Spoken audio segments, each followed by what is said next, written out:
묵상 기도하심으로 새로운 일을 시작하겠습니다. 하나님 은혜와 사랑에 감사합니다. 간밤에도 주님의 품에 우리를 평안히 쉬게 하시고 새날을 주셔서 예배케 하심을 감사합니다.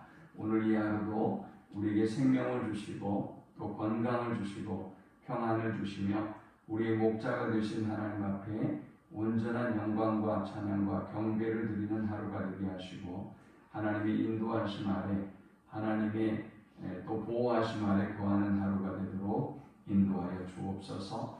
우리를 위해서 행하시는 하나님의 세밀한 손길을 누리는 하루가 되게 도와 주옵소서.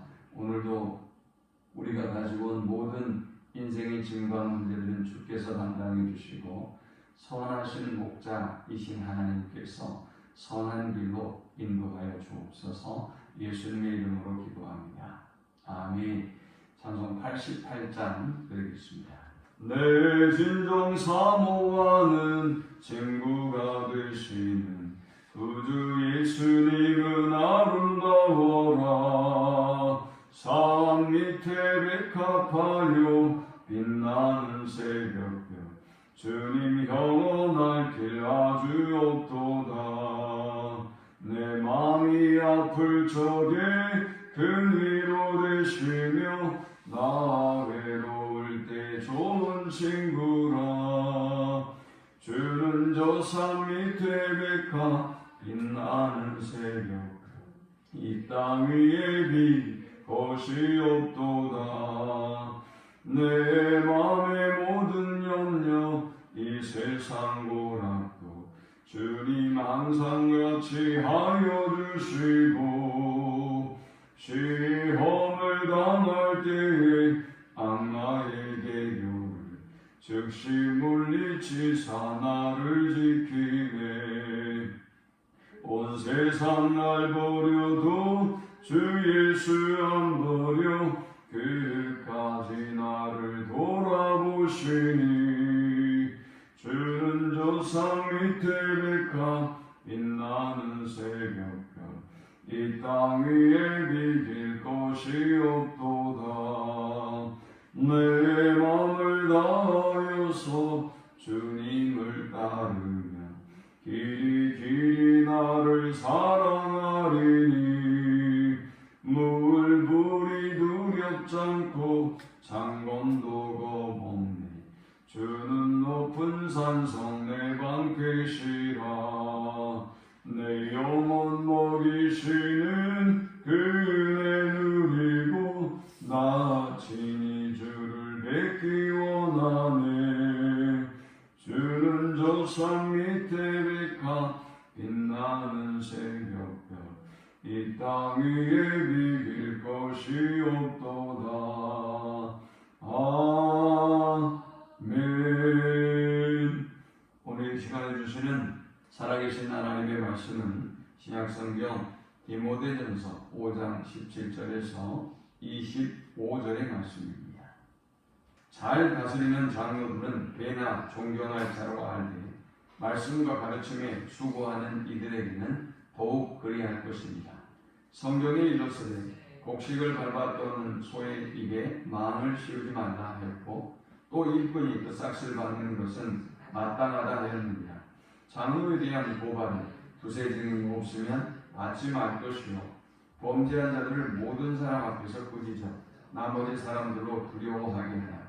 하나님과 그리스도 예수와 택하심을 받은 천사들 앞에서 내가 엄히 명하노니 너는 편견이 없이 이것들을 지켜 아무 불공평하게 하지 말며 아무에게나 경솔히 간수하지 말고 다른 사람의 손에 간섭하지 말며 내 자신을 지켜 정결하게 하라. 이제부터는 물만 마시지 말고 내 위장과 자주 나는 병을 위하여는 포도주를 조금씩 쓰라.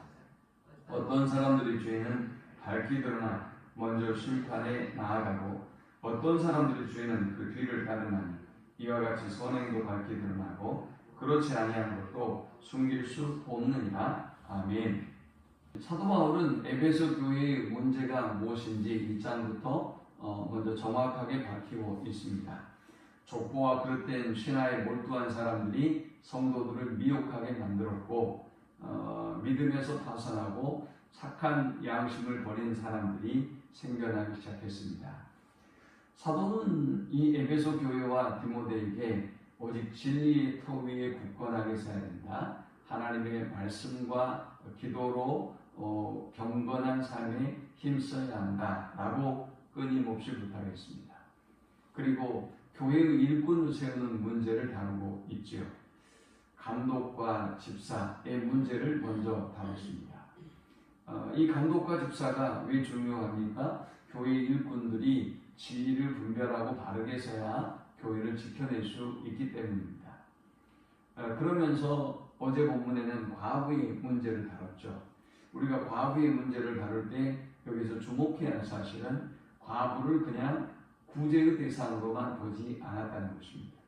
만약 과부를 구제의 대상으로만 보았다고 한다면 참 과부를 구별하는 기준을 가질 필요가 없었던 것이죠. 참 과부는 어떤 사람이었습니까? 60세 이상, 가정의 사명을 잘 감당한 사람, 그리고 교회와 사회적인 사명을 잘 감당한 사람을 이 참 과부로 뽑았습니다. 그들의 역할이 무엇이었는지는 잘 알 수 없으나 초대교회의 참 과부는 아마도 도움을 받는 사람들에 그치지는 않았던 것으로 보여집니다. 왜냐? 저 5절에도 보니까 하나님께 소망을 두어 5장 5절입니다. 하나님께 소망을 두어 주야로 항상 간구와 기도를 하거니와 향락을 좋아하는 자는 살았으나 죽었느니라 했단 말이죠. 그러니까 초대교회 감독과 집사뿐만이 아니라 초대교회 과부들은 교회에 있어서 굉장히 중요한 영적인 어떤 위치와 역할이 있었던 것으로 보여집니다. 이들에게 아주 구체적인 잡들이 주어지지 않는다 할지라도 이들이 하늘의 소망을 두고 간구하고 기도하는 이 역할만 한다 할지라도 이것이 교회의 중심을 잡아주는 일에 있어서 굉장히 중요한 역할을 했을 것이라 말이죠. 그러면서 여기에 대조적으로 젊은 과부들의 문제를 다뤘죠. 그 이유는 이 에베소 교회에 가장 미혹에 노출되어 있었던 사람들이 이 젊은 과부들이었기 때문이었습니다. 그들은 게으르고 집집마다 돌아다니며 쓸데없는 말을 하고 일을 만들며 마땅히 아니할 말을 했다. 이런 구체적인 일들을 다루면서 당시 이들이 이 미혹에 노출되어 있는 중요한 사람들이었음을 보여주고 있습니다. 그러면서 이제 오늘 이 본문은 자신의 경험을 토대로 해서 지도자는 어떤 자세를 가지고 일해야 하며 또 성도들은 이 지도자를 대할 때 어떻게 대해야 하는지를 세 가지로 우리에게 보면합니다. 먼저 첫 번째, 이 본문이 주는 영적 교훈은 지도자를 존경하고 책임을 다하라 하는 것입니다. 본문 17절에 잘 다스리는 장로들은 배나 존경할 자로 알되 말씀과 가르침에 수고하는 이들에게는 더욱 그리할 것입니다. 교회의 지도자들을 존경하되 말씀을 가르치는 자들은 더욱더 배나 존경할 것을 권하고 있습니다. 자, 왜 이런 이야기를 하는 것일까요? 사실은 지금 디모데전서는 사도 바울의 노년에 쓴 책이지 않습니까? 그런데 그의 삶의 여정, 또 그의 지도자로서의 모든 삶을 뒤돌아보건대 얼마나 많은 도전이 있었는지 몰라요.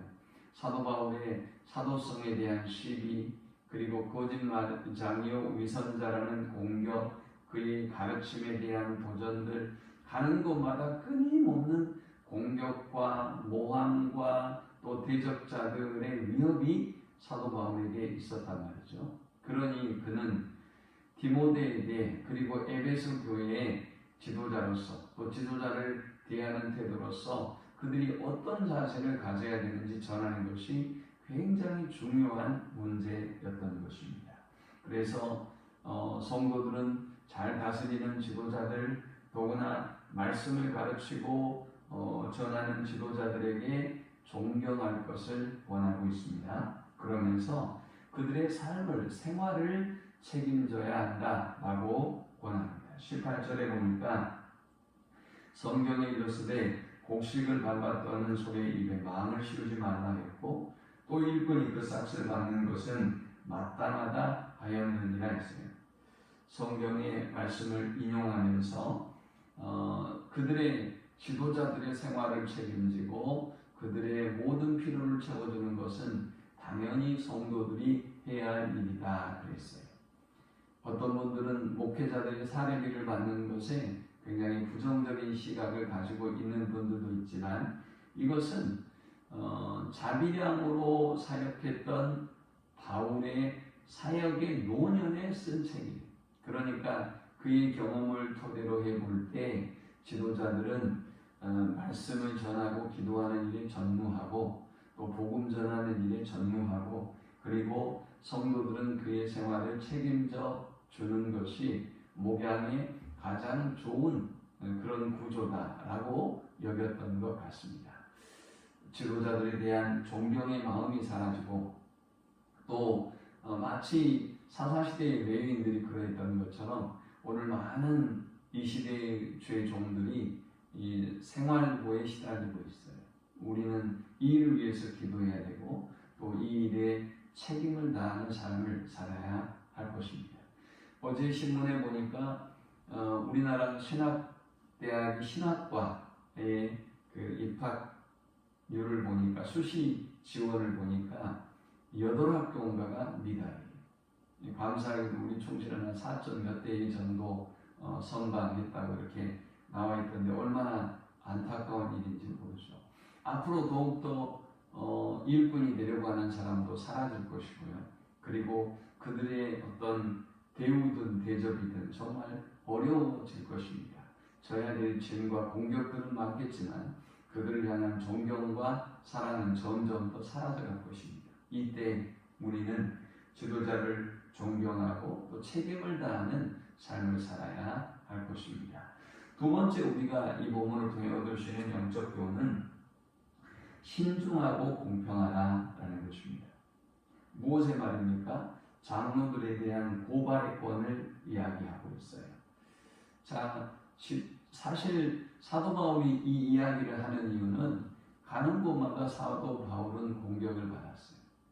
얼마나 힘들었을까요? 그것이 어느 순간에 있다가 사라지는 것이 아니라 가는 곳마다 만나는 사람마다 그의 사도로서의 정체성을 인정하지 않았고요. 그의 말을 믿지 않았고요. 그리고 대적자들이 끊임없이 그를 공격하고 죽이려고 했단 말이죠.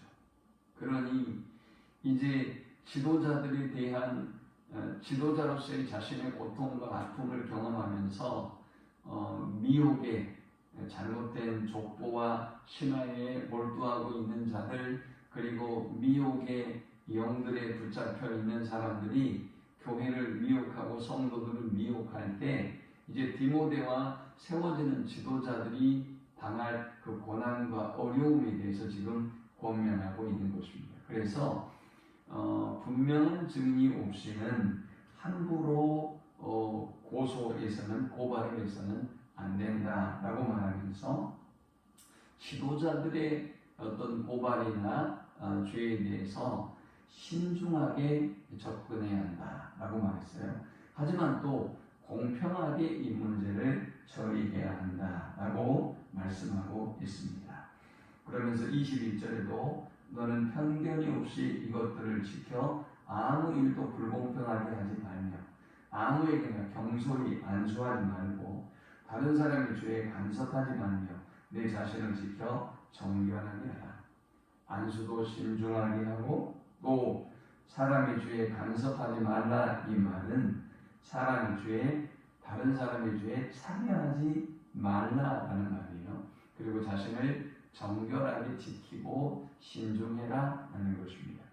그러므로 성도이든 지도자이든 모든 일에 신중하고 또 공평한 삶을 살아가야 한다. 더구나 지도자에 대해서 정죄하고 고소하는 이런 문제들은 신중하게 해야 한다라는 것을 권하고 있습니다. 마지막 세 번째, 우리가 이 본문을 통해 얻을 수 있는 영적 교훈은 선행도 밝히 드러나고 악행도 밝히 드러난다라는 것입니다. 바울은 바울은 디모데의 건강을 걱정하면서 23절에 이제부터는 물만 마시지 말고 내 위장과 자주 나는 병을 위하여는 포도주를 조금씩 쓰라 했습니다. 이것은 우리가 병을 치료할 때 어떤 자세로 이 병을 치료해야 될지, 어떤 마음을 가지고 치료해야 하는지를 잘 보여주고 있는 것이죠. 물론 기도하는 것도 중요하지만 약을 써야 한다는 거죠. 의학의 도움이 필요하다는 것이죠. 포도주는 당시에 아주 중요한 약이었기 때문에 바울은 기도뿐만이 아니라 약을 써서 이 병을 다스려라, 너를 관리해라 라고 지금 말하고 있는 것입니다. 그러면서 24절과 25절의 말씀을 하고 있어요. 어떤 사람들의 죄는 밝히 드러나 먼저 심판에 나아가고 어떤 사람들의 죄는 그 뒤를 따르나니 이와 같이 선행도 밝히 드러나고 그렇지 아니한 것도 숨길 수 없느니라. 이 말씀은 이런 말씀이에요. 어떤 사람은 죄가 드러나서 그 죄 때문에 재판을 받아요. 그런데 어떤 사람들은 그 죄가 늦게 드러나요. 어떤 사람들의 선행은 일찍 드러나서 칭찬을 받아요. 인정을 받아요. 그러나 어떤 사람들은 그 선행이 늦게 밝히 드러나더라는 말이죠. 포도주의 문제를 얘기하면서 바울이 이렇게 말하고 있어요. 그 이유가 뭘까요? 사도 바울이 이 포도주를 쓸 때에 디모데가 디모데가 포도주를 쓸 때에 이 포도주로 말미암아 오해를 받을 수 있을 거란 말이죠. 그러니까 디모데가 이 포도주를 쓰는 일은 대단히 신중하고 조심스러운 일이 아닐 수 없어요. 그러나 바울은 고민하고 있는 것입니다. 그것 때문에 네가 일시적으로 어떤 사람들에게 오해를 받더라도 걱정하지 말아라. 나중에 밝히 드러날 때가 있다. 선행도 마찬가지다. 그러므로 너는 포도주를 쓰기를 주저하지 말아라 라는 말씀입니다. 그런데 저는 이 말씀이 어찌 포도주 하나에만 국한하겠느냐 라는 생각을 해요. 바울이 목회하면서 수없이 많은 오해와 공격을 받았는데 아마도 바울은 그런 마음으로 살았을 거예요. 선행이 인정되지 않아도 하나님만 아시면 됐지. 그리고 언제나 밝게 드러날 때가 있겠지. 바울을 아무리 모함하고 바울에 대한 이해를 잘못하고 있고 바울을 공격하고 정죄하고 죽이려고 했어도 바울 안에 분노와 미움과 증오보다는 하나님만 아시면 됐지. 혹은 언젠가는 드러나게 될 거야 라는 마음으로 이 모든 일들을 극복하며 여기까지 왔던 것 같아요. 그리고 그는 이 디모데에게 그리고 에베소 교회 성도들에게 권면하고 있는 것입니다.